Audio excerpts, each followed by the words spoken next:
ठाकरेंच्या शिवसेनेचा आज राज्यव्यापी आंदोलन, जनसुरक्षा कायदा रद्द करण्याची मागणी। महाविकास आघाडीतील सर्व पक्ष होणार सहभागी। ओबीसी आरक्षण उपसमितीची आज बैठक। उपसमिती अध्यक्ष बावनकुळेंच्या नेतृत्वात होणाऱ्या बैठकीला मंत्री भुजबळ, अतुल सावेंसह इतर नेते राहणार उपस्थित। मराठा समाजाच्या जीआरबद्दल बैठकीत चर्चा होणार। सीपी राधाकृष्णन देशाचे नवे उपराष्ट्रपती। राधाकृष्णन यांना मिळाली 452 मतं, तर इंडिया आघाडीच्या बी सुदर्शन रेड्डींना मिळाली 300 मतं। इंडिया आघाडीची काही मतं फुटल्याची चर्चा। नागपूर मुंबई समृद्धी महामार्गावर सर्वत्र खिळेच खिळे, 3-4 गाड्या पंक्चर।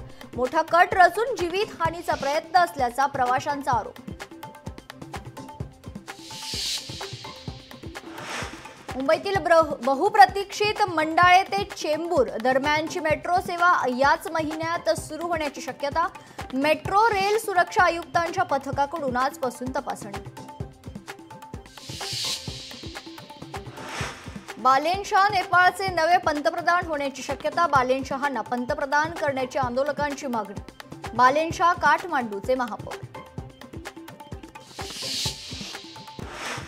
आयफोन प्रेमींसाठी खुशखबर, दमदार फीचरसह आयफोन 17 सीरीजमध्ये 4 मॉडेल्स लॉन्च। आतापर्यंतचा सर्वात स्लिम आयफोन 17 एअर लॉन्च, तर ॲपलचं प्लस मॉडेल ऐवजी आता एअर मॉडेल।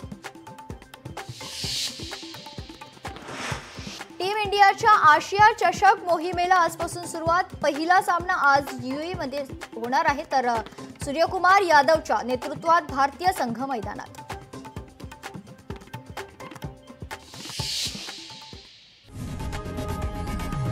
लोकशाही मराठी ऐका, पहा, जागरूक रहा।